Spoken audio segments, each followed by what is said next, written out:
Hello बच्चों, उम्मीद है आप बहुत अच्छे होंगे और अपनी नीट की ज़बरदस्त तैयारी कर रहे होंगे। आपको सपोर्ट करने के लिए ये गोल्ड सीरीज़ है। फिजिक्स का पूरा सिलेबस नीट के लिए मैं यहाँ करवा रहा हूँ। इसके बाहर से एक भी सवाल आने की उम्मीद नहीं है। और अच्छी बात क्या है कि अगर आप फिजिक्स में थोड़ा फोकस कर लेंगे ना और 150 प्लस नंबर ले आते हैं तो आपका गवर्नमेंट कॉलेज में डॉक्टर बनने का सपना पूरा हो सकता है। उसका रीज़न क्या है कि सपोज आप ऐसा सोचें कि फिजिक्स में ध्यान ना देने की वजह से अगर 50 नंबर आपके आ गए, क्योंकि फिजिक्स पे आप साल भर तो बहुत विशेष ध्यान कई बच्चे नहीं देते हैं, तो अगर आप नहीं दिए ध्यान 50 नंबर आ गए और केमिस्ट्री एंड बायो में पूरे भी आ गए तो 180 केमिस्ट्री में, बायो में 360 और 50 फिजिक्स में अगर जोड़ेंगे तो 590 होगा।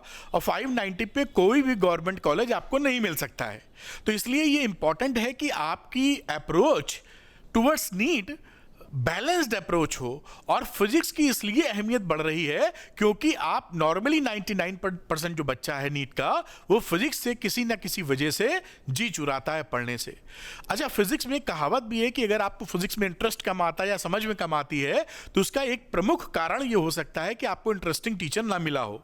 तो अगर इस वजह से आपको दिक्कत हो रही है या मजा कम आ रहा है या पढ़ने में दिल कम लग रहा है तो वो दिक्कत मैं दूर कर दूंगा। फिजिक्स को डिटेल्ड में, इजी भाषा में, आसान भाषा में आपको इंटरेस्टिंग तरीके से सिखाने का जिम्मा मेरा है। चलिए बात को स्टार्ट कर लेते हैं बिना समय गंवाए, जैसे फिजिक्स में आप 150 प्लस स्कोर कर सकें। तो जैसा आपके सामने है कि आज हम लोग चैप्टर नंबर 10 वेव ऑप्टिक्स की बात करेंगे।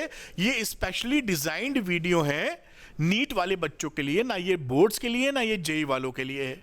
और इससे पहले हम लोग क्लास 11th का पूरा फिजिक्स कर चुके हैं, क्लास 12th का वेव ऑप्टिक्स यानी 10th चैप्टर कर रहे हैं।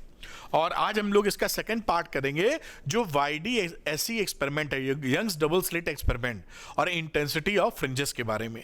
अच्छा, जो मैंने आपसे बोला कि हम लोग सारी चीज़ कर चुके हैं क्लास 11th फिजिक्स और क्लास 12th में वेव ऑप्टिक्स, तो ये वीडियोस आप आसानी से देख आ सकते हैं। तो मैंने क्या किया है, गूगल शीट में चैप्टर और उनकी टॉपिक्स को मेंशन करके लिंक लगा दिया। ये देखिए चैप्टर लिखा है, लिंक लगे हुए हैं और इस प्ले बटन को क्लिक करते ही ये वीडियो ओपन हो जाता है। इससे फ़ायदा क्या है कि आपको ढूंढने में समय वेस्ट नहीं होगा। जो भी चैप्टर, जो भी टॉपिक आप देखना चाहते हैं, इस गूगल शीट को जिसका नाम मैंने दिया है ऑल वीडियो लाइब्रेरी, यहाँ से आप देख सकते हैं। यही नहीं, जो फ्यूचरिस्टिक सीरीज होंगी, वन शॉट, PYQ वगैरह वगैरह, वो सब यहाँ पे लिंक आते जाएंगे, तो आपको कहीं भटकने की आवश्यकता नहीं पड़ेगी। अब ये ऑल वीडियो लाइब्रेरी पे आप कैसे जा सकते हैं? आप Arvind academy NEET YouTube channel पे जाइए और उसके होम पेज पे ये देखिए लिंक लगा हुआ है। इसको क्लिक करते ही ऐसे लिंक खुलेंगे, पहले वाले को क्लिक कर देंगे तो ऑल वीडियो लाइब्रेरी पर पहुंच जाएंगे। ये देखिए अरविंद एकेडमी का हम लोग का एक चैनल और है क्लास 12th पे, जहां बोर्ड्स पर फोकस करते हैं फिजिक्स के लिए। वहां 1 मिलियन से ज़्यादा सब्सक्राइबर हैं और बच्चों का ये कहना है कि आप फिजिक्स को काफ़ी आसानी से समझा देते हैं। तो यही बात मैंने डिसाइड की है कि अरविंद एकेडमी नीट पर, नीट वाले बच्चों की ये दिक्कत कि फिजिक्स में मुश्किल लगता है उनको, ऐसी भावना मैं दूर कर दूंगा। फिजिक्स इतनी आसान भाषा में पढ़ाऊंगा और ये मैं करके रहूंगा। आप बस देखते जाइए और पढ़ते जाइए, इसका फायदा लेते जाइए। तो ये ऑल वीडियो लाइब्रेरी हो गई। और कई बच्चों को चाहिए होता है कि भाई जो सर पढ़ा रहे हैं उसका PDF मिल जाए प्रेजेंटेशन, तो आप Arvind academy NEET telegram channel पे प्राप्त कर सकते हैं। लिंक डिस्क्रिप्शन में दिया है, क्लिक करके ज्वाइन कर लीजिए। यहां इसका PDF अपलोड कर दूंगा। आपके लिए अरविंद एकेडमी का ऐप भी है, जैसा आप देख रहे हैं, इसका लिंक डिस्क्रिप्शन में है। वो लिंक को क्लिक करके आप डाउनलोड कर लीजिए और इसके स्टोर सेक्शन में जाकर देखिए, कई आपके लिए ऐसे कोर्सेज मिलेंगे जो आपकी नीट की जर्नी को आसान कर देंगे और यही नहीं, आपके डॉक्टर बनने का सपना पूरा कर सकते हैं। चलिए बात को स्टार्ट करते हैं, जिस वजह से वीडियो बन रहा है, यानी पढ़ाई की बातचीत। तो ये रहा एक्सपेरिमेंट की कहानी, यंग्स डबल स्लिट एक्सपेरिमेंट। देखिए ये 1801 में, जहां तक, जी हाँ सही है, तो ये जो यंग्स डबल स्लिट एक्सपेरिमेंट था, ये बेसिकली फिजिक्स के टॉप 10 एक्सपेरिमेंट में शामिल किया गया है। क्यों?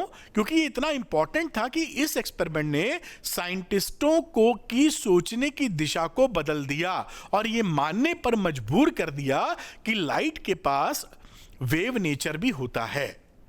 अब हुआ क्या, जैसे मतलब इसमें एक बेसिक बात आपको बताएं, 1801 में थॉमस यंग्स ने इसको एक्सपेरिमेंट परफॉर्म किया और दिखाया। नॉर्मली क्या होता है कि जैसे घर में हम बैठे हैं, एक दीवार पर हम लोगों ने एक 100 वाट का बल्ब लगाया, रोशनी बढ़िया मिल रही है हमको। उसी कंपनी का 100 वाट का बल्ब हम बाजू वाली दीवार पर लगा देते हैं तो रोशनी डबल हो जाती है। नॉर्मली यही होता है। लेकिन अगर ऐसा होने लगे, सोचिए कि एक बल्ब हमने लगाया इस दीवार पर और हमें रोशनी मिल रही है, और उसी कंपनी का 100 वाट का बल्ब वहां दूसरी दीवार पे लगाया, और रोशनी डबल होने की जगह यहां क्या हो जाए, फ्रिंजेस बन जाए, पट्टियां बन जाए, एक काले कलर की और एक ब्राइट कलर की, व्हाइट कलर की कह लीजिए आप, काला सफेद। तो आप चौंक जाएंगे ना कि ये क्या हुआ भाई, ये तो कभी देखा ही नहीं था। ऐसा ही कुछ इन्होंने यंग्स ने करके दिखा दिया। कुछ पर्टिकुलर कंडीशन में उन्होंने 2 स्लिट्स ली, मतलब 2 कोहेरेंट सोर्सेज लिए, जैसे हम लोग पिछले चैप्टर में पढ़ चुके हैं, और 2 कोहेरेंट सोर्सेज जिनके बीच में कांस्टेंट फेज डिफरेंस था, उनको एक ही डायरेक्शन में प्रोपोगेट कराया यानी चलवाया, और जब वो मिले तो यहां पर देखिए फ्रिंजेस बन गई। ये देखिए जो सोर्स है S1 S2 2, उसको कोहेरेंट बनाया गया है एक मदर सोर्स से ही, यानी एक मदर सोर्स है, उससे 2 सोर्स हमने क्रिएट कर दिया है जिससे ये कोहेरेंट हो गए। नॉर्मली ऑप्टिक्स में, लाइट में, नेचर में कोई भी कोहेरेंट सोर्स नहीं मिलता, ये भी हम लोग पिछले लेक्चर में हम लोग समझ चुके हैं। तो ऑप्टिक्स में ये पॉसिबिलिटी नहीं होती कि नेचुरली हमको कोहेरेंट सोर्स मिल जाए, पॉसिबल नहीं है। तो हमको आर्टिफिशियली बनाना पड़ता है, जो इस तरकीब से हम लोगों ने बना लिया। और जब दोनों ये स्लिट्स को ओपन रखा तो सामने स्क्रीन लगा दी। ये जो आप देख रहे हैं ये छत से देख रहे हैं, टॉप व्यू है, वरना ये ऐसे स्लिट लगी है, स्लिट 1 स्लिट 2 ऐसे, और पर्दा ऐसे लगा हुआ है, स्क्रीन है ना, देख आप छत से रहे, टॉप व्यू, इसलिए आपको इस तरीके से नजर आ रहा है। बात समझ में आपको आई होगी। तो यहां पर देखिए ब्राइट फ्रिंज बन जाती है, फिर ब्राइट के बाद dark bright, alternatively bright dark dark bright, एक के बाद एक आती चली जाती है। और इनमें से क्या देखा गया कि अगर एक स्लिट को हम क्लोज कर देते हैं S1 या S2 में, तो ये जो फ्रिंजेस बन रही थी ये फ्रिंजेस गायब हो जाती हैं। ये ध्यान रखिएगा। एक थोड़ी सी बात बताने चाह रहा हूं मैं कि यहां पर हम लोग किताबों में पढ़ते हैं कि भाई ये मान लीजिए डार्क है और ये ब्राइट है, फिर मान लीजिए डार्क आ गया, तो ये कोई एकदम फिक्स पट्टी नुमा नहीं बनती है, ये एक स्पेक्ट्रम सा होता है, यानी कि बीच में बहुत ज़्यादा कालापन हो सकता है, धीरे धीरे कालापन कम होगा, ब्राइटनेस बढ़ती जाएगी, या सुपर ब्राइट मैक्सिमम, फिर ब्राइटनेस घटती जाएगी। तो ये एक शेड है, ना कि फिक्स वाइट ब्लैक ऐसे नहीं है कि आपने कोई पर्दे लगा दिए हैं, ऐसा सोच लें। एक स्पेक्ट्रम है, एक शेड है, ठीक है। और नॉर्मली ये जब आप स्क्रीन पर लेते हैं तो ये हाइपरबोलिक इन नेचर बनता है, हाइपरबोलिक इनका शेप होता है। जब स्क्रीन को काफ़ी दूर कर देते हैं तो हाइपरबोला स्ट्रेट लाइन की तरह दिखने लगता है, जो कि यहाँ पर बनाने की कोशिश की गई है। आप समझ पाए होंगे इतनी बात, बाकी इसके अंदर की बातें तो हम अभी टेक्निकल सीखेंगे। तो ये यहाँ पर लिखा गया कि S1 S2 में कोई भी आप कवर कर देंगे तो यहाँ पर जो इंटरफ्रेंस का फिनोमेना है, यानी पट्टियाँ जो बन रही हैं, डार्क फ्रिंजेस ब्राइट फ्रिंजेस, वो बनना बंद हो जाएंगी। अब इसमें कई बातें हम लोग देखते हैं जो मैंने एक ही स्लाइड में डाल दी है कि भाई जो 2 रे ये S1 S2 सोर्स से सेंटर है, किसी पॉइंट P पर अगर हम ये जानना चाहें, P पॉइंट कहाँ है, सेंटर से x दूरी पर, जानना चाहें कि इन दोनों सोर्स के बीच में पाथ डिफरेंस कितना है, तो वो आप याद कर लीजिए। डेरिवेशन हमारे लिए महत्वपूर्ण एकदम नहीं है, आप इस बात को पकड़ लीजिए, डेल्टा पी मतलब path difference, x D upon D, ये स्मॉल डी है दोनों सोर्स के बीच का स्लिट के बीच का डिस्टेंस, और ये स्क्रीन और स्लिट के बीच का डिस्टेंस कैपिटल डी, इतना आप समझते हैं। तो x क्या है, इस सेंटर से उस पॉइंट के बीच की दूरी, पॉइंट कहीं भी लोगे वो x नाप लेना। तो यहां पर एक्स डी अपॉन डी यानी x की वैल्यू डालते ही आपको पाथ डिफरेंस निकल आएगा।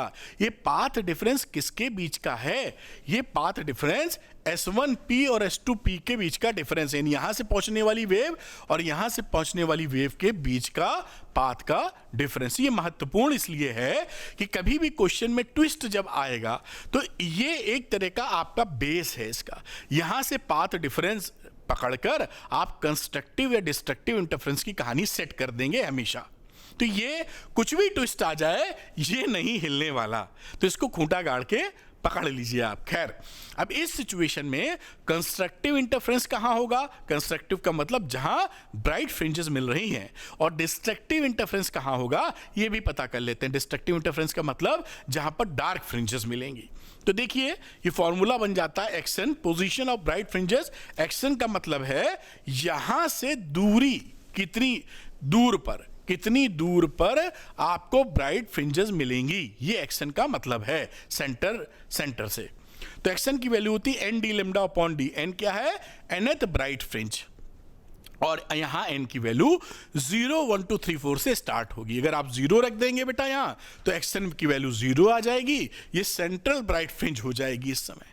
और 1 2 3 रखेंगे तो पहली ब्राइट फ्रिंज सेंटर के अलावा, सेंटर 0 थी, पहली ब्राइट फ्रिंज, दूसरी ब्राइट फ्रिंज, तीसरी ब्राइट फ्रिंज कहां निकलनी है वो एन की वैल्यू रख के निकाल सकते हैं।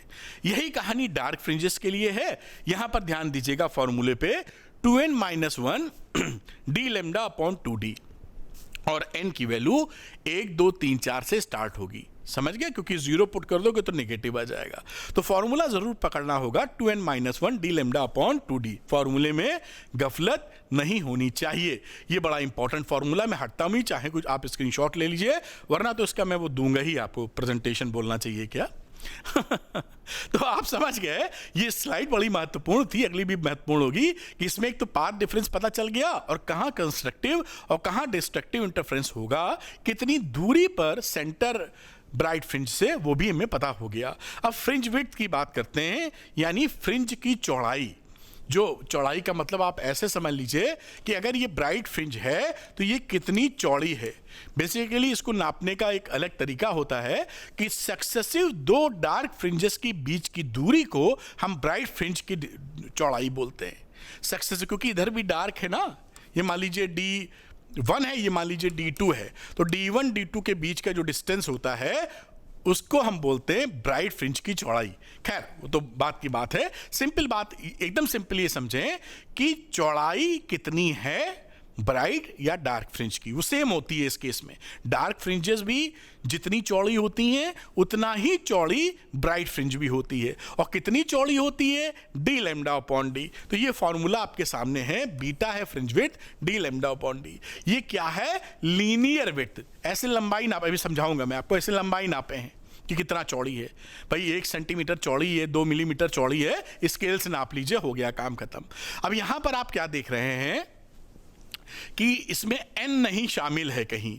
तो n नहीं शामिल होने का मतलब क्या है कि सारी फ्रिंजेस, चाहे वो पहली हो, दूसरी हो, 10वीं हो, 20वीं हो, सब की सब एक ही चौड़ाई की हैं।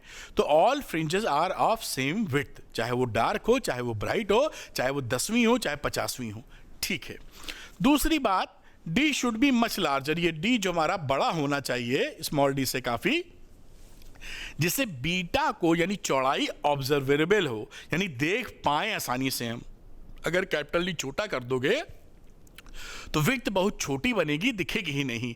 तो इसलिए एक सब्सटेंशियल वैल्यू होनी चाहिए। तो ये बात आप यहां भी पकड़ पाए होंगे। और कुछ इसमें कानून है वो हम बताते चले जाएंगे आपको।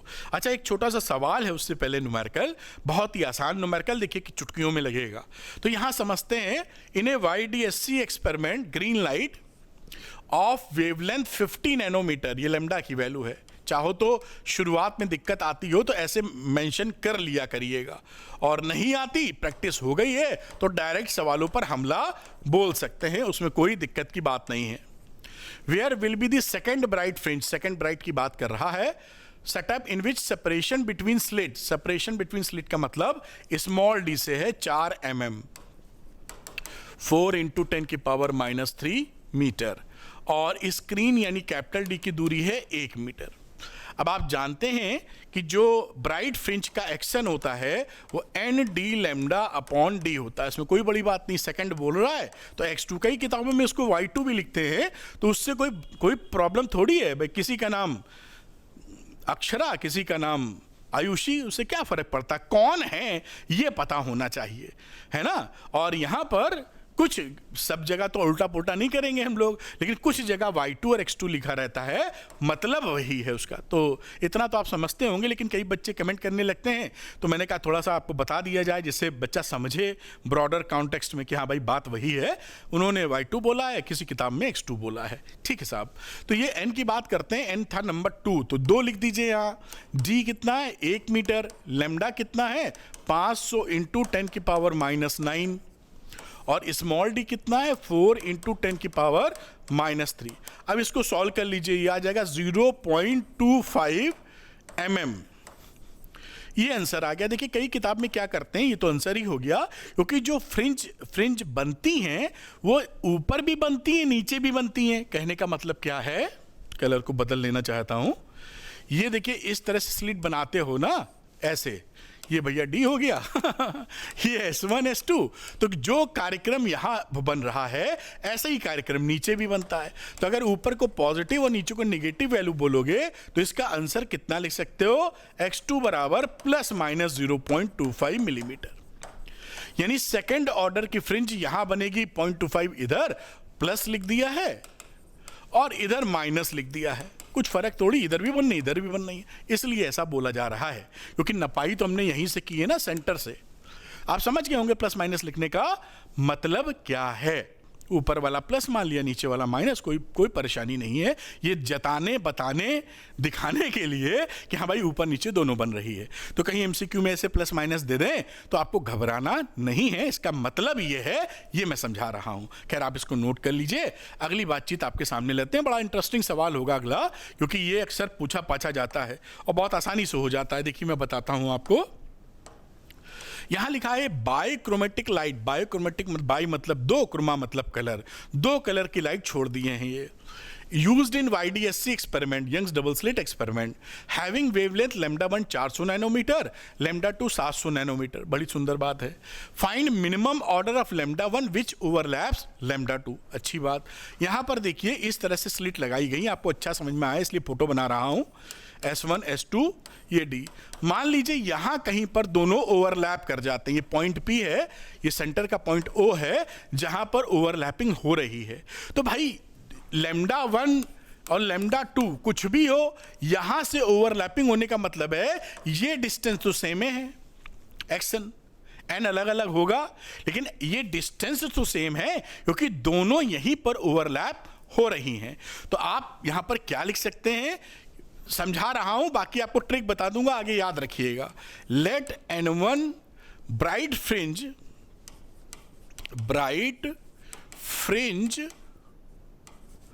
Of λ1 and n2 bright fringe of λ2 coincides या overlap, coincides at point P। जो लिखा है ये मैं समझाने के लिए लिख रहा हूं, आपको ये सब नहीं लिखने की आवश्यकता है।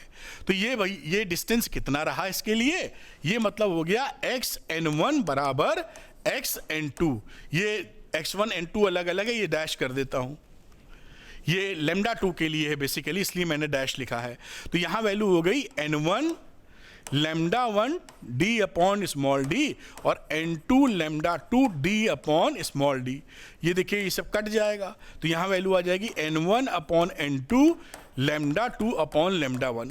अब आगे के लिए ना ये याद कर लो, इतना कौन समझेगा, आपके पास समय थोड़ी रहता है। ये तो मैंने इसलिए समझाया कि कॉन्सेप्ट पकड़ लीजिए, कहीं भी ओवरलैपिंग का जिक्र हो जाए तो ये n1 upon n2 is equal to λ2, ये देखिए उल्टा है इसका, 1 2 2 1, λ2 अपॉन λ1 से इस कंडीशन को मीट आउट होना होगा। मेरे ख्याल से बात आप समझ पाए होंगे। अब यहीं पर आप देखें तो कलर फिर से बदल लेता हूं भाई, तो ये रहा n1 अपॉन n2 और λ2 मान लो कितना है 700 नैनोमीटर। अब नैनोमीटर को तो रहने दो, रेशियो लेना, चेंज करने की क्या ज़रूरत, और 400 साहब थे वो, तो 400 नैनोमीटर कट कुटा के आ गया 7/4, इतना हम लोग समझते हैं। तो अब ये इसका मतलब क्या है कि जो फर्स्ट मिनिमम यहां लिखा है ना मिनिमम ऑर्डर, तो n1 की वैल्यू 7 होनी चाहिए मिनिमम और n2 की 4। बाकी इस मल्टीपल में तो और भी कोइंसाइड करेंगे, जैसे इसको 14 कर दोगे यानी 7 का डबल, तो इसको 4 का डबल 8 कर दोगे तो भी वही आएगा। भाई ये रेशियो जो होता है इसको किसी से मल्टीप्लाई कर दो ऊपर नीचे, 2 से कर दिया तो 14/8 आ गया, 3 से कर दिया तो 21/12 आ गया।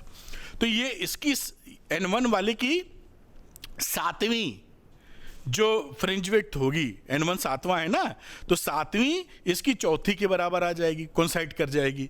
14वीं 8वीं से 21वीं 12वीं से। तो मिनिमम क्या रहा कि 7th नंबर वाली जो है bright fringe of λ1 will coincide, 7th bright fringe of λ1 will coincide या overlap with 4th bright fringe of λ2। ये मिनिमम की बात कर रहे हैं, बाकी कोइंसाइड तो भैया आगे ये चलते चले जाओ 14वीं 8वीं से 21वीं वगैरह वगैरह, समझ गए होगे। तो ये मैंने आपको थोड़ा सा डिटेल में बताया है, आप इस बात को याद करके 1 मिनट से भी कम समय में इसका आंसर निकाल पाएंगे। लेकिन ये कहाँ से आ गया, थोड़ी जानकारी की कोई ट्विस्ट हो तो संभाल पाएं, कोई बड़ी बात नहीं है। खैर आप समझ गए होंगे, इसको आप नोट कर लीजिए और फिर अगला सवाल भी शायद है, उसको भी हम करके दिखाएंगे आपको।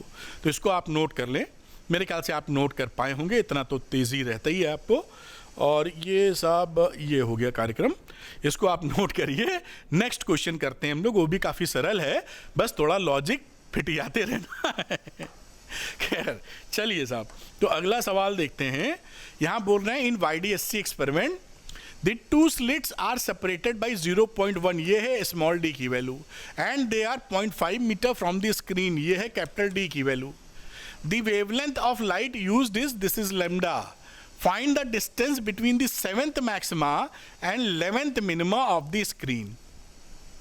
तो आपको ये देखिए मैक्सिमा की कंडीशन जो पता होती है, मैक्सिमा के लिए x लिख देता हूँ n d lambda upon d, और x डैश लिख दे रहा हूं मिनिमा के लिए, तो 2n - 1 d lambda upon 2d, ये फॉर्मूला, ये मिनिमा वाली समझ गए होगे, ये मैक्सिमा मिनिमा, ये मैक्सिमा, कोई बच्चा कंफ्यूज ना हो, ये मिनिमा। तो ये कह क्या रहे हैं कि भाई 11वीं मिनिमा से 7th मैक्सिमा का बीच का डिस्टेंस निकालो। तो 11वीं मैक्सिमा तो दूर बनेगी, तो हम क्या करेंगे, रिक्वायर्ड डिस्टेंस या डेल्टा वाई डेल्टा एक्स, और ये कर दोगे x डैश 11 माइनस x 7वां। ये ब्राइट है, ये डार्क वाली कहानी, जैसे मैंने मेंशन किया है x डैश के रूप में, आप समझ पाए होंगे। तो 11वां नंबर यहाँ पुट कर दो भाई। इसके लिए तो मैं फॉर्मूला लिखूं या डायरेक्ट पुट करूं, डायरेक्ट पुट कर रहा हूं, 2 × 11 - 1 upon 2d d lambda minus x 7, तो 7 d लैम्डा अपॉन d। इसको जरा सॉल्व कर लीजिए, 22 में से 1 गया, 21 बचेगा, तो ये हुआ 21 d lambda upon 2d minus 7 d lambda upon d। तो यहाँ अगर मैं 2d को LCM ले लूँ भाई, तो ये 21 d lambda minus 14 d lambda, यानी आ गया 7 d लैम्डा अपॉन 2d। बहुत ही सिंपल सी बात है, इतना तो आप मुस्कुराते हुए कर लेते होंगे। अब यहाँ वैल्यू पुट कर दो, ये वैल्यू थी 7 d लैम्डा अपॉन 2d, तो 7/2 में तो कोई फर्क नहीं है। कैपिटल D था 0.5 मीटर, लैम्डा कितना था 500 एंगस्ट्रॉम, तो 5000 × 10⁻⁻10 मीटर में रख रहे हो तो, और तो क्या रखी दो, और स्मॉल d कितना है बेटा 0.1 mm, सेपरेटर 0.1 mm की वैल्यू लिख दीजिए, तो 0.1 का मतलब हो गया 2 × 0.1 × 10⁻³ अब इसको आप सॉल्व कर लीजिए। आप जब सॉल्व करेंगे तो 8.75 × 10⁻³ मीटर, और मिलीमीटर में लिखना चाहें तो 8.75 मिलीमीटर आपका आंसर आ जाएगा। तो ये आप इसको इस तरह कर सकते हैं। देखिए बिल्कुल आसान सवाल है और आपके यहाँ बिल्कुल आएगा, इसमें कोई शक नहीं है। नोट कर लीजिए, आगे की बातें सीखते चलते हैं हम लोग। मेरे ख्याल से पॉज करके आप नोट कर पाए होंगे। चलिए नेक्स्ट बात देखते हैं। यहां पर फिर से एक सवाल है, उसको भी करते हैं। 2 slits in YDSC are placed 2 millimeter from each other, small d. Interference pattern is observed on a screen placed D हो गया from the plane of slits. What is the fringe width of a light जिसका lambda दे रखा है? तो बहुत ही सवाल सरल है। फ्रिंज विड्थ की वैल्यू होती है beta D lambda upon small D. तो डी कितना था? 2 मीटर, लैम्डा है 400 नैनोमीटर और स्मॉल डी है 2 मिलीमीटर। अब इसको आप सॉल्व कर लीजिए, इसमें क्या है? तो ये हो गया 400 और 10 की पावर -6 ऊपर चला गया और 2 जीरो और खा जाओ। तो आप इसको लिख सकते हैं 4, कहीं कुछ छूट तो नहीं है, 2 मीटर आ गया, 2 मिलीमीटर सही है। 400 की वैल्यू आ गई करीबन 4 × 10 की पावर -4, या इतने ही रखे नंदू। तो 400 × 10 की पावर -6 मीटर। एक बार फिर से चेक कर लेते हैं, डी लैम्डा अपॉन डी। तो डी की वैल्यू कितनी है? 2 डी क्या है? Capital D 2 metre. 2 मीटर भी यहाँ पर रख दिया है, 2 मीटर, और सब ठीक है। तो इस तरीके से सवाल हो जाएगा, आसानी से कर सकते हैं, चेक कर लीजिए और आगे की बातचीत हम लोग करते हैं। ठीक है, ये बात आप समझ गए होंगे। अब इसी में जो चीज़ें हम लोगों ने पढ़ी, कुछ बातें और ध्यान दे दी जाएं फ्रिंज विड्थ को लेते हुए, कि यहाँ पर जो फ्रिंज विड्थ आई थी उसका फॉर्मूला था डी लैम्डा अपॉन डी, यानी बीटा प्रोपोर्शनल है लैम्डा के।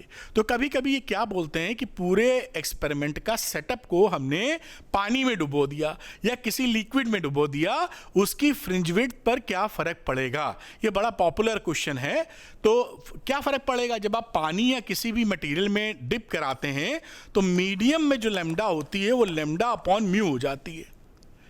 आपको पता होगा, नहीं पता, पढ़ाया है मैंने, आप याद भी कर लीजिए कि अगर किसी मटेरियल लिक्विड में आप किसी को डाल दें तो lambda will change, lambda upon mu, और यहां देख रहे हो लैम्डा प्रोपोर्शनल है। तो इसी तरीके से जो बीटा होगी इन द मीडियम वो बीटा अपॉन म्यू हो जाएगी, यानी म्यू टाइम्स हो जाएगी पहले की। तो इसको पकड़ के रखिए, कोई दिक्कत की बात नहीं है, बस दिमाग में आना चाहिए। तो इस बात को पकड़े रहिए।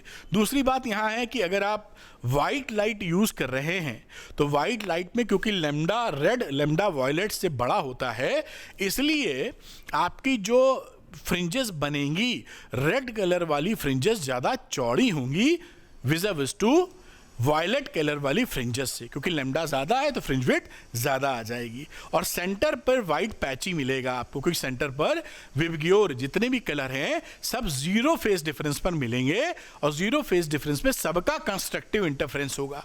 तो जब सारे कलर्स मौजूद हैं, सबका कंस्ट्रक्टिव है, तो सब मिलके भी वाइट ही बनाएंगे। तो सेंटर पर वाइट स्पॉट मिलेगा, बाकी कुछ फ्रिंजेस दिखेंगी 1 2 3 कलर की, उसके बाद सब घुल मिल जाती हैं आपस में। तो ये आप इसको नोट कर सकते हैं, मेरे ख्याल से कोई ऐसी सिचुएशन नहीं है। तो ये बात यहाँ पे मैंने क्लियर कर दी है। और जैसा मैंने बताया था कि हाइपरबोलिक शेप की होती हैं, जब आप स्क्रीन को काफ़ी दूर कर देते हैं तो वहाँ पर क्या होता है कि स्ट्रेट लाइन तरह की मिलने लगती हैं। तो ये कहानी इसकी है।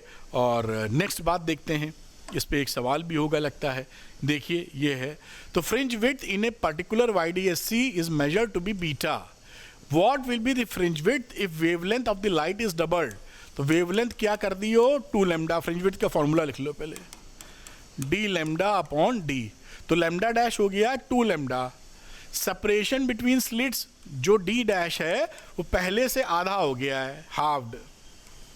And separation between the screen and slit is tripled. D dash की वैल्यू क्या है? 3 गुना कर दी गई है। नई वाली बीटा डैश कितनी आ जाएगी? तो ये हो गया साहब D dash lambda dash upon D dash, और वैल्यू रख दो 3D 2 लैम्डा, और ये रहा D/2। तो 3 2 6 और 12 हो गया डी लैम्डा अपॉन डी, यानी 12 बीटा, यानी पहले से 12 टाइम्स मोर लिख दीजिए। तो ये आपका आंसर आ गया कि पहले जो फ्रिंज विड्थ थी उससे अब जो फ्रिंज विड्थ बनेगी वो 12 गुना चौड़ी होगी। इसको नोट कर लीजिए यहाँ पर। नेक्स्ट क्वेश्चन आपके सामने लेके आते हैं। चलिए नेक्स्ट क्वेश्चन देखते हैं। अब यहां पर देखिए आप, अगला सवाल है फिर से, whose fringe width will be larger, the one for red light और फॉर येलो लाइट। अब आप इसमें कोई कहने की बात नहीं है, बी होता है डी लैम्डा अपॉन डी, यानी beta is proportional to lambda.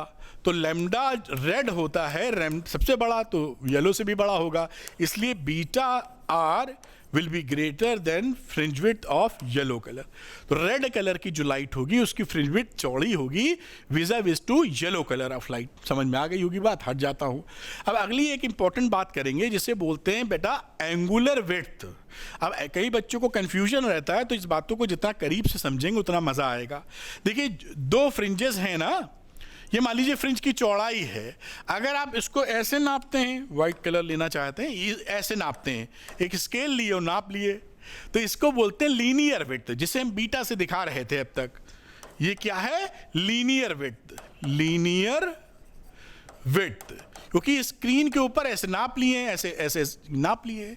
लेकिन अगर हम यहीं से एंगल के रूप में नापें कि ये फ्रिंज का किनारा, ऐसे समझाने के लिए, ये ऊपर वाला किनारा, तो ये जो एंगल खसक रहा है इसको बोलते हो, इसको बोलते हो एंगुलर विड्थ। Angular width. तो आप समझ गए होंगे कि दोनों के मामले क्या है, इसको समझने में कॉन्फिडेंस भी बढ़ता है और सवाल लगा पाते हैं आप।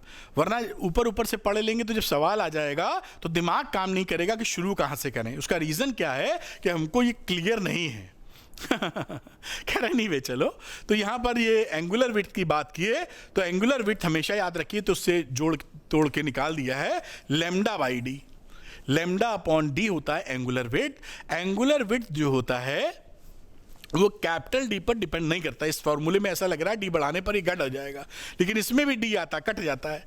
तो इसको सवाल आता है आपके कि स्क्रीन को हम दूर अगर कर देते हैं तो एंगुलर विड्थ कितना बढ़ जाएगा। मान लीजिए डी को आपसे पूछा गया सवाल कि हमने डी को 2D कर दिया है, तो जो एंगुलर विड्थ थी वो कितनी हो जाएगी। तो आप जान ही रहे हैं उस पर कोई प्रभाव नहीं पड़ेगा, क्योंकि इसमें कैपिटल डी का कोई रोल नहीं है एंगुलर विड्थ में। एंगल तो उतना ही खसकेगा, लीनियर विड्थ बढ़ जाएगी, लेकिन हाँ लीनियर विड्थ बढ़ जाएगी, ध्यान रखिएगा, है ना।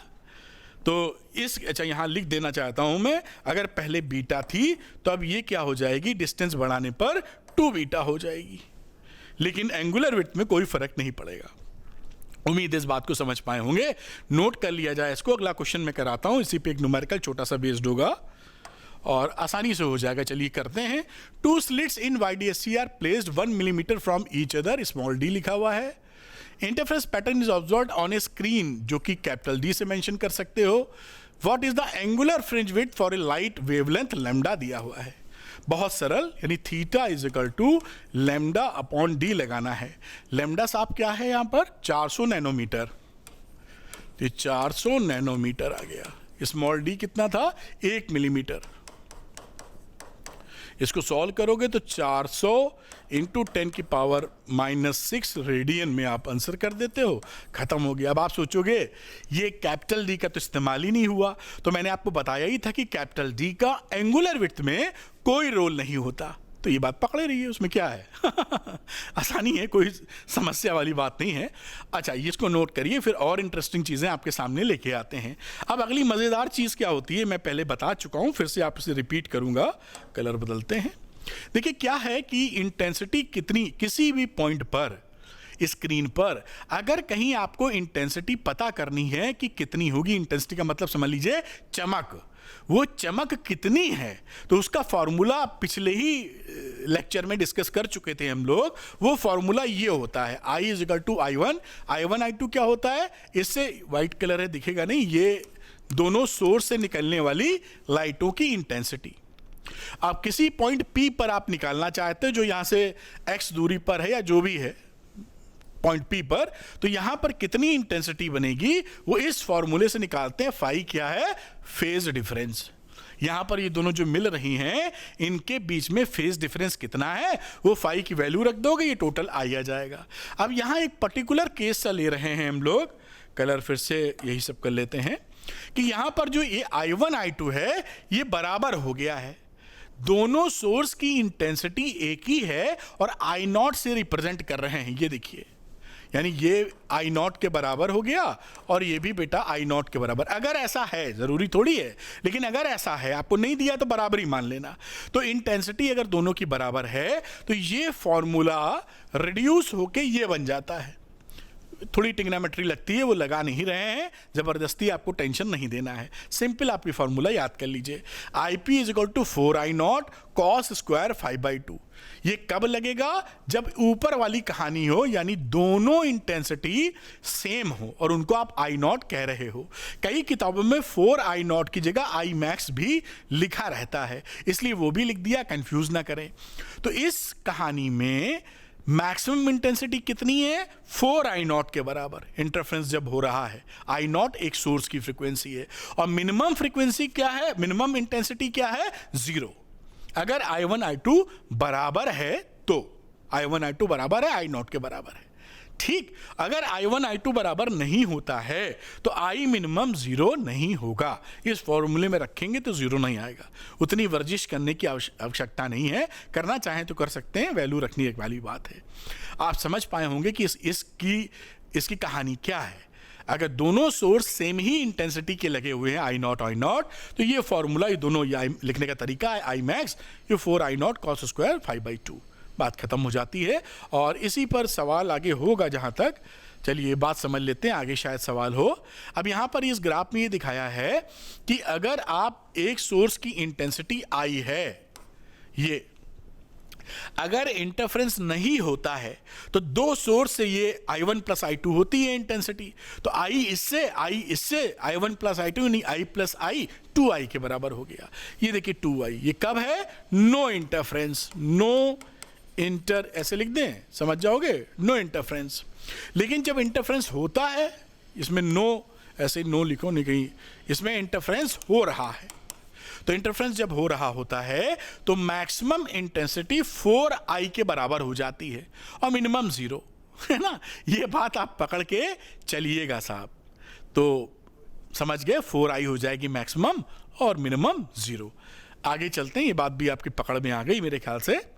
नेक्स्ट चीज देखते हैं साहब, to coherent sources each emitting light of intensity I0। देखिए दो कोहेरेंट सोर्सेज हैं, दोनों की इंटेंसिटी इक्वल है I0 के बराबर। In a medium at a point where phase difference between them is 2π/3, find the resultant intensity at that point। बहुत सरल सा सवाल है, हमें फॉर्मूले के तौर पर पता है I is equal to 4I0 cos square 5/2। ये देखिए I0 वही सोर्स की फ्रीक्वेंसी, सोर्स की इंटेंसिटी थी और ये cos स्क्वायर रखा, 5 की जगह 2π/3 दिए हैं, तो 2π/3 आप रख दो, 2π/3 अपॉन 2, क्योंकि ये 2 तो पहले वाला है, तो ये 4I0 रहा। और मैं ऐसे लिख देता हूं, आपको समझने में दिक्कत ना, इसलिए ऐसा कर रहा हूं, स्क्वायर, ये 2 से काटोगे तो π/3 आ जाएगा और cos 60 डिग्री की वैल्यू कितनी होगी आप बतावें? cos 60 हो जाएगी आधी, तो उसका स्क्वायर करोगे तो 1/4 आ जाएगा। तो ये हुआ 4I0 हाफ का स्क्वायर, यानी 4I0 इंटू 1/4, 4 कट गया, I0 आपका आंसर आ गया। तो इस तरह से ये सवाल आएंगे तो आप खुद ही देख सकते हैं कि इसमें अगर आप थोड़ा तरीके से पढ़ रहे हैं और शांति से पढ़ रहे हैं, मतलब बिना घबराए, ये सब क्यों नहीं निकलेंगे, कोई रीज़न ही नहीं ना निकले। खैर इसको नोट करिए, अगला सवाल और करते हैं, यहाँ थोड़ा सा ट्विस्ट हो सकता है, आप पॉज करके नोट कर पाए होंगे ऐसा लगता है। अगली बात देखते हैं, यहाँ देखिए थोड़ा लिखा है मैक्सिमम इंटेंसिटी दिया है I0, ध्यान दीजिएगा यहाँ ये मैक्सिमम इंटेंसिटी है I0।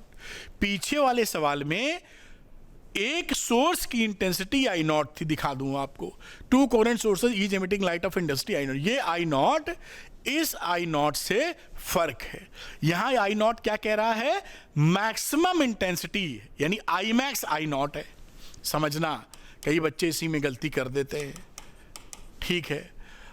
Eight a point on the screen the phase difference between two interfering beams is π/3। तो यहां देखिए ये फॉर्मूला हो गया I is equal to I max, जिसे आप 4I0 भी लिखते हैं, और cos स्क्वायर 5/2। I max की वैल्यू यहां कितनी लिखी है? I0। अब यहां cos लिख दीजिए, 5 पाई बाई 3 तो पाई बाई 6 हो जाएगा, दिख रहा है ना आपको, ये देखिए पाई बाई 6 का होल स्क्वायर, और पाई बाई 6 की वैल्यू 30 डिग्री, तो √3/2 का स्क्वायर करोगे तो 3/4 आ जाएगा। तो ये वैल्यू हो गई I0 3/4। उम्मीद है इतनी बात आप आसानी से समझ पाए होंगे। ये आंसर आ गया। देखिए बस गलती ये नहीं करनी है कि कहीं ऐसा फॉर्मूला ना सोच लेना कि I = sir 4I0 cos square 5/2 आपने बताया था, तो I0 तो यही वाला है। ये I0 वाला नहीं है, ये I0 है एक सोर्स से जो इंटेंसिटी निकलती है वो, और ये जो I0 बोले हैं ये टोटल वैल्यू है जिसे आप Imax कह रहे हैं। उम्मीद है मैं आपको क्लियर कर पा रहा हूं। इनका छोटी छोटी बातों का ध्यान रखेंगे तो बड़े बड़े काम कर जाएंगे। खैर आगे की बात कर लेते हैं। नंबर 2 सिचुएशन कह रहे हैं पाथ डिफरेंस। अच्छा अब देखिए इन्होंने पाथ डिफरेंस बोला, फॉर्मूले में तो फेज डिफरेंस पकड़ के चले हैं, तो फेज डिफरेंस से पाथ डिफरेंस निकालना पड़ेगा। तो ये देखिए फेज डिफरेंस की वैल्यू होती है 2π/λ इनटू पाथ डिफरेंस। ये फॉर्मूला भी आपने याद किया होगा, नहीं याद तो याद कर लो। अब यहां पर यही निपट लेते हैं। 2π/λ और पाथ डिफरेंस λ/4 है, लैम्डा कट गया और ये वैल्यू आ गई देखिए π/2 यहां पर। तो फेज डिफरेंस ये कितना आया है π/2 आप देख पा रहे हैं। आगे की बातचीत करते हैं हम लोग। वाइट कलर ले लेते हैं। तो ये I लिखा, अब ये Imax की जगह हो गया I0 cos स्क्वायर भी लगा देंगे, फाई है π/2 तो π/2 अपॉन 2 का होल स्क्वायर।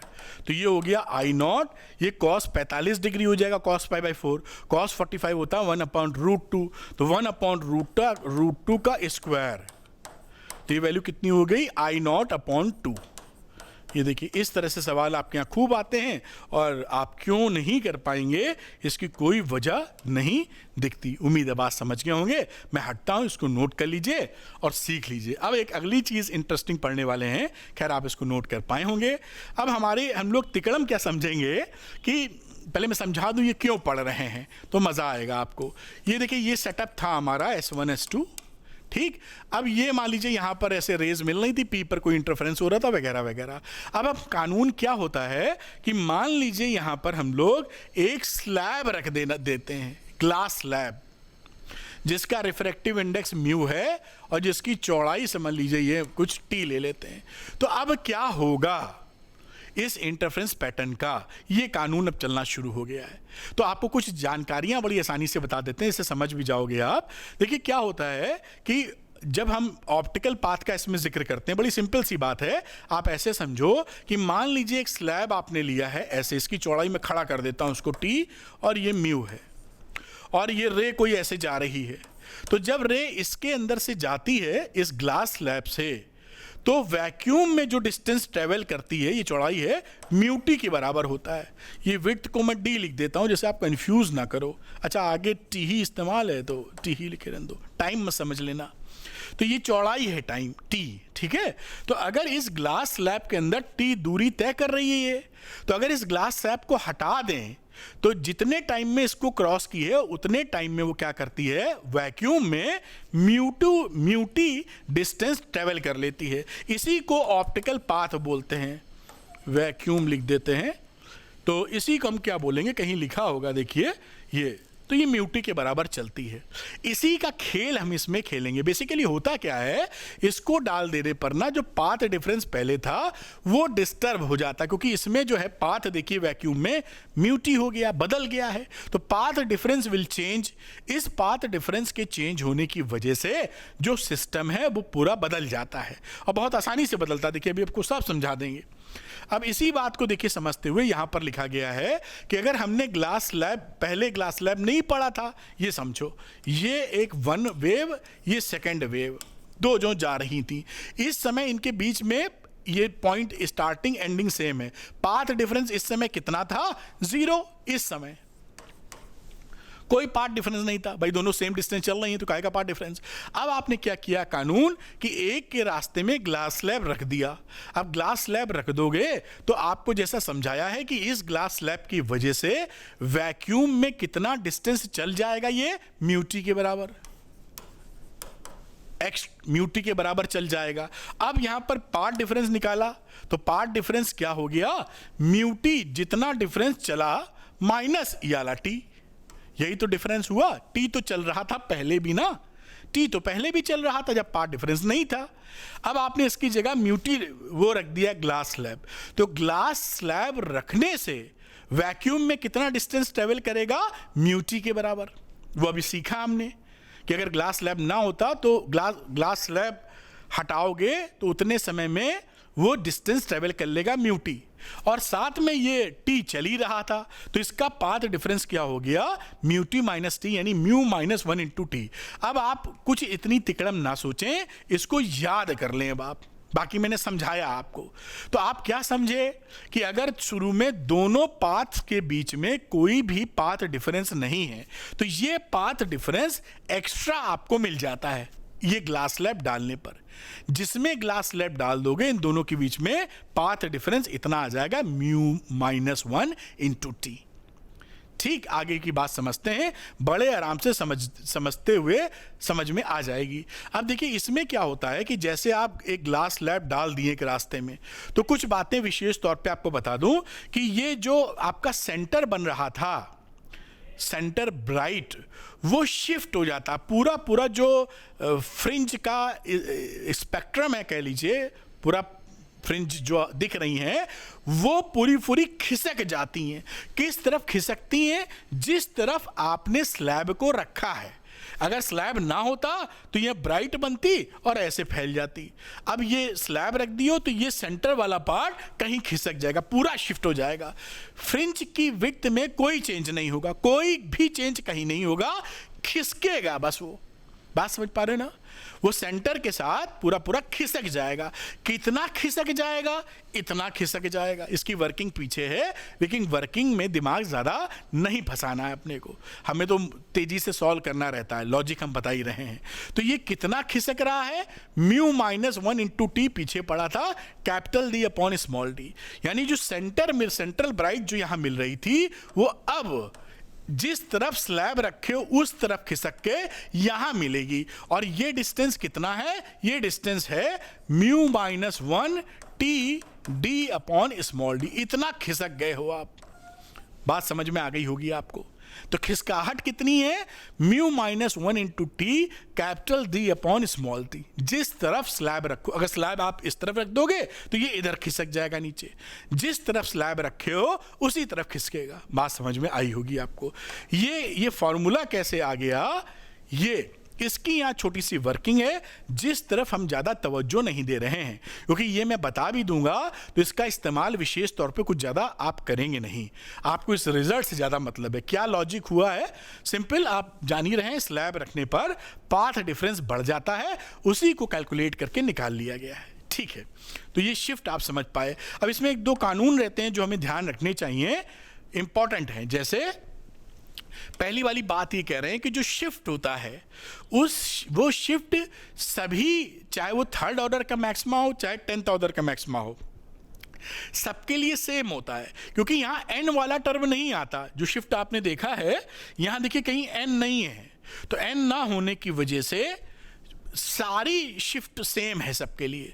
10th ऑर्डर वाला जितना खिसका है उतनी 7th ऑर्डर वाला खिसका, इसलिए जो अरेंजमेंट है वो डिस्टर्ब नहीं हुआ है, पूरा खिसक गया है, बस अरेंजमेंट में डिस्टर्बेंस नहीं है। बात पकड़ में आई। दूसरी बात ध्यान रखिएगा कि शिफ्ट जो होता है वो इंडिपेंडेंट ऑफ लेमडा होता है। तो लेमडा कम या ज़्यादा डालने से शिफ्ट में कोई फर्क नहीं आएगा। ये यहाँ पर लिखा है, shift of red colour shift of violet colour के बराबर होगी। तो ये कभी एमसीक्यू में आ सकता है कि लेमडा, अच्छा यहाँ गलती क्या हो सकती है, कई बच्चे ऐसा सोच सकते हैं कि भाई जो म्यू होता है वो लेमडा पे डिपेंड होता है, तो लेमडा बदला तो ये म्यू बदला और उससे चेंज हो जाएगा। लेकिन यहाँ पर आप देख रहे हैं कि कलर की शिफ्टिंग सेम है दोनों के लिए।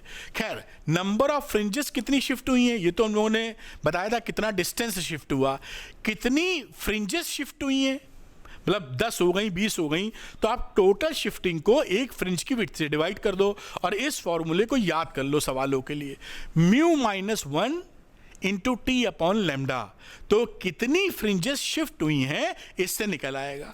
जिसकी लेमडा होगी ज्यादा उसकी कम शिफ्ट होंगी नंबर्स, और जिसकी लेमडा होगी कम उसकी ज्यादा शिफ्ट होंगी, क्योंकि नंबर ऑफ, यहीं से देख रहे हैं, number inversely proportional to lambda हो गया है। बात समझ में आ गई। अब इसी पर एक सवाल है जो बड़े आसानी से आप कर सकते हैं, हम भी करके आपको दिखा देते हैं जिससे पूरा कंफर्ट आपको मिल जाए।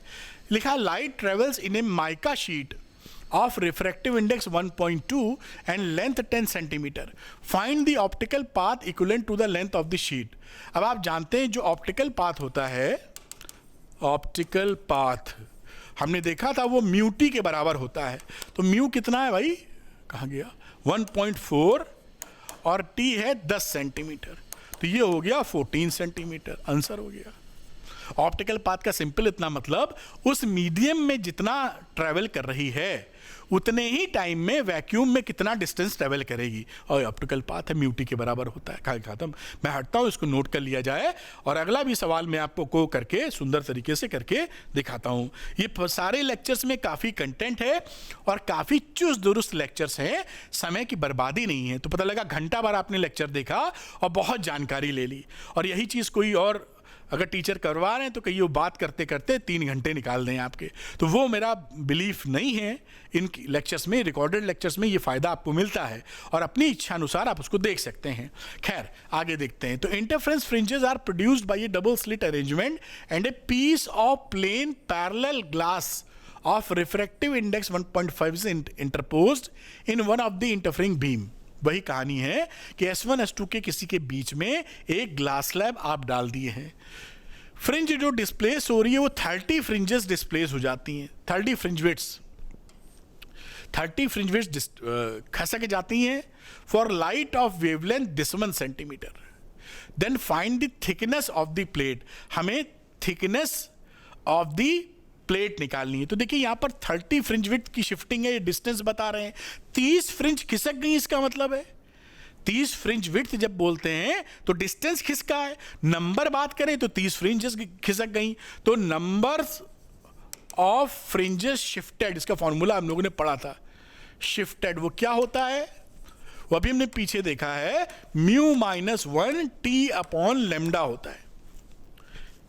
अभी याद होगा, आपको भी दिखाया है कितनी संख्या कितनी खिसकी है।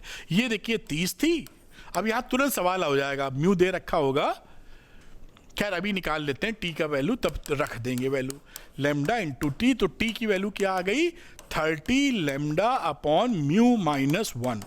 तो 30 रखिए, लेमडा कितना है, वेवलेंथ 6 इंटू 10 की पावर -5 ये रहा, और म्यू कितना था, 1.5 था, रिफ्रैक्टिव इंडेक्स 1.5 -1। अब इसको सॉल्व करोगे तो आ जाएगी 3.6 इंटू 10 की पावर -3 सेंटीमीटर, ये रहा आंसर।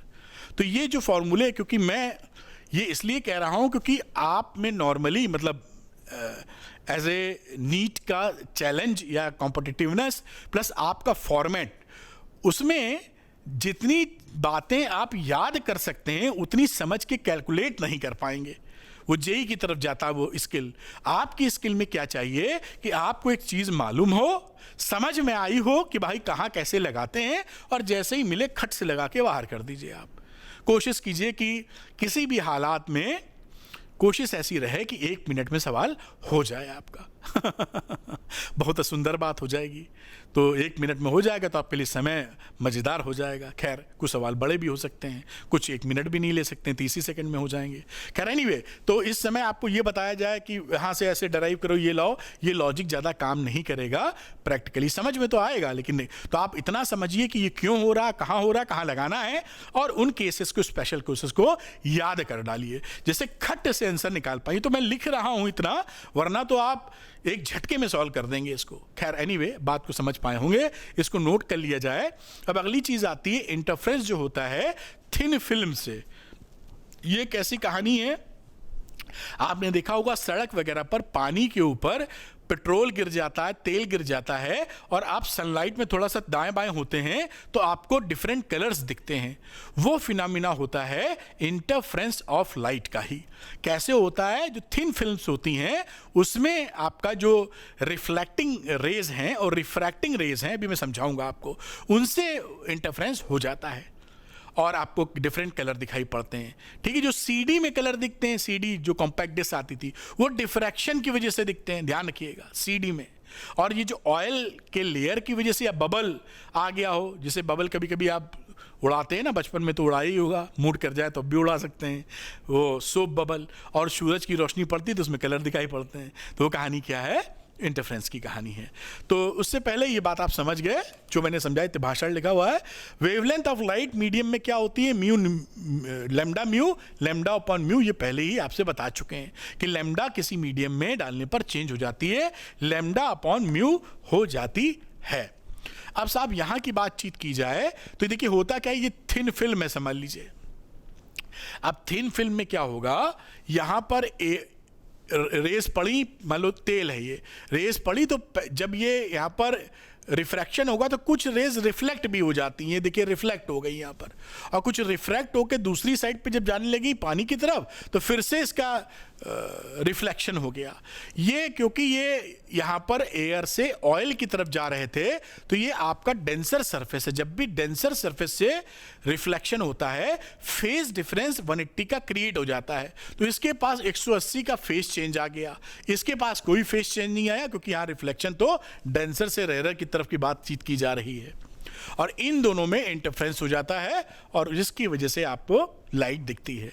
अब वो पूरी पंचायत छोड़ते हुए कि कैसे ये निकाला जाए वो एक तरफ करते हुए ये आप पकड़ लीजिए कि इस केस में जो कंस्ट्रक्टिव इंटरफ्रेंस होगा उसमें कंडीशन आती है 2 mu T is equal to n minus half into lambda, जहां कंस्ट्रक्टिव इंटरफ्रेंस बनेगा और n की वैल्यू 1 2 3 4 शुरू कर देनी है। जहां डिस्ट्रक्टिव होगा वहां होगा 2 म्यू टी एन लैम्डा। ये बेसिकली थोड़ा उल्टा लग रहा होगा नॉर्मल सिचुएशन से क्योंकि यहां पर 180 का फेज डिफरेंस क्रिएट हो चुका है ना, इसलिए उल्टी बातें हो जाती हैं। और ये n की वैल्यू 0 1 2, तो ये बात याद कर ली जाएगी जिससे आप तेजी से सवालों को निकाल सकें। मेरे ख्याल से बात आप पकड़ पाए होंगे। अब यहां पर देखिए एक सवाल है, लिखा calculate the minimum thickness of a soap bubble, mu दे रखा है, देन रिजल्ट कंस्ट्रक्टिव इंटरफ्रेंस चाहिए मिनिमम थिकनेस के साथ in the reflected light if the film is illuminated with light whose wavelength is this one. आप जानते हैं constructive interference के लिए फिल्म में n minus half into lambda की कहानी होगी, जहां n की वैल्यू 1 2 3 एंड सो ऑन होती है। ये फॉर्मूला ये देखिए लिखा हुआ है, कहाँ गया ये। अब इसमें मिनिमम के लिए मिनिमम थिकनेस चाहिए टी मिनिमम, उसके लिए n की वैल्यू फॉर टी मिनिमम हमारी n की वैल्यू कितनी होनी चाहिए 1, क्योंकि n बढ़ाते जाओगे तो t ज़्यादा निकल आएगा, समझ गए आप। तो n की वैल्यू यहाँ 1 पुट कर दो तो t यह आ जाएगा 2 म्यू टी बराबर 1 माइनस हाफ लेमडा। मतलब क्या हुआ, ये लेमडा बाई 2, तो t क्या हुआ बेटा, लेमडा अपॉन 4 म्यू। लेमडा कितना था 600 नैनोमीटर, ये देखिए 600 नैनोमीटर अपॉन 4, म्यू कितना था 1.33, ये वैल्यू रख दिया आपने 112.78 नैनोमीटर, आपका आंसर आ गया। तो देखिए ये बस, ये अगर ये सवाल आपके यहाँ आ गया तो क्या क्या एडिशनल आपको पता होना चाहिए, ये फॉर्मूला पता होना चाहिए, इसके बाद इसमें है ही क्या। और विश्वास कीजिए आपके यहाँ आधे से ज़्यादा सवाल, शायद उससे भी ज़्यादा, आपके फॉर्मूला बेस्ड रहते हैं। तो अगर आपको ये पता है कि ये फॉर्मूला है और कहाँ लगता है, बहुत सारे बच्चों को नहीं पता नीट में कहाँ लगता है, तो आप खट से लगा के निकाल लेंगे।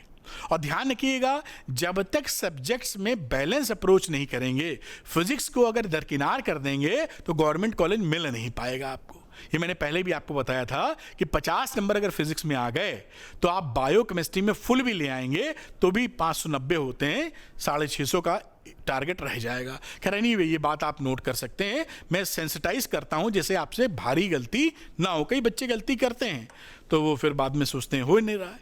खैर एनीवे अब दूसरी बात करते हैं। देखिए L Lloyd's mirror, L Lloyd's mirror क्या है, जैसे हम लोग कोहेरेंट सोर्सेज बनाते हैं तो कोहेरेंट सोर्सेज बना, जैसे वाईडीएससी एक्सपेरिमेंट किया था, वहां से एक फिजिकल सोर्स से दो फिजिकल सोर्स हमने बना लिए, एक रियल सोर्स से दो रियल सोर्स, एक स्लिट के आगे दो स्लिटें लगा दी थी।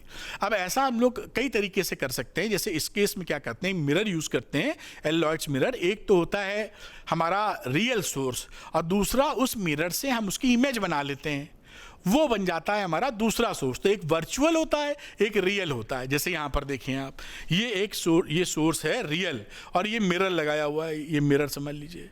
इस मिरर में ये टकराई और रे यहाँ पे चली गई और ये इसकी इमेज है। तो ये सोर्स 1 सोर्स 2, ये वर्चुअल सोर्स हो गया, ये रियल सोर्स है।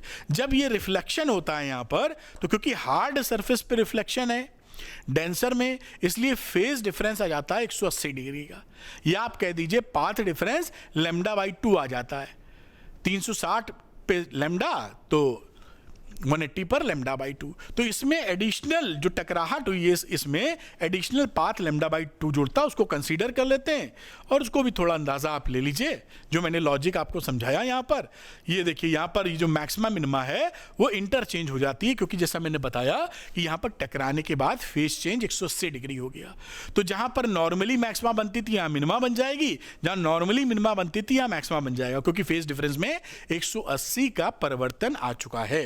तो मिनिमा आपको मिल जाती है, देखिए डेल्टा एक्स बराबर एल लैम्डा, और मैक्सिमा की बात करें तो 2n-1 λ/2। तो एलॉयड्स मिरर में ये कहानी हो जाती है। अब समय आ गया है 3 क्वेश्चन चैलेंज का, जैसा मैं हर बार आपको देता हूं, जिससे कि आप जो लेक्चर पढ़े हैं उसको टेस्ट कर पाएं कि हाँ कुछ हमने पकड़ा कि नहीं। अगर कुछ नहीं पकड़ा तो लेक्चर को दोबारा देख लीजिए और थोड़ी पढ़ाई कर लीजिए, क्योंकि अल्टीमेट निकालना तो सवाल ही है। तो ये 3 क्वेश्चन चैलेंज है। अगर आप चाहें इन क्वेश्चंस को कीजिएगा ज़रूर, भले आप कमेंट करें ना करें, अगर चाहें तो कमेंट कर दीजिएगा, मुझे अच्छा लगेगा कि आपने सवाल निकाल लिया है। और इसके आंसर्स के लिए अरविंद एकेडमी नीट पर आ सकते हैं टेलीग्राम चैनल पर। ये चैलेंज नंबर 1 है। 5 सेकंड का वक्त दे रहा हूं, हट रहा हूं पॉज करने के लिए, बाकी ठंडे दिमाग से लगाइए तेजी से।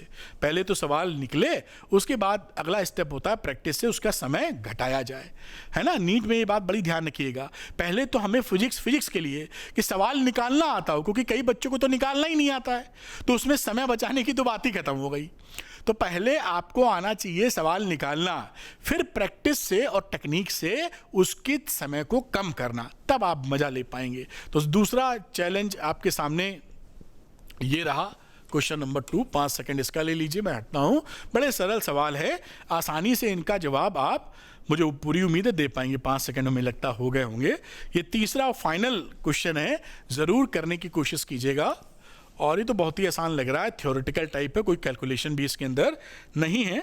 पूरी उम्मीद है कि आप कर लेंगे, मेरे ख्याल से इसको आप ट्राई करेंगे। और अगर ये वीडियो आपको पसंद आया, आपके किसी काम का लगा, तो अरविंद एकेडमी नीट चैनल को सब्सक्राइब करना मत भूलिएगा।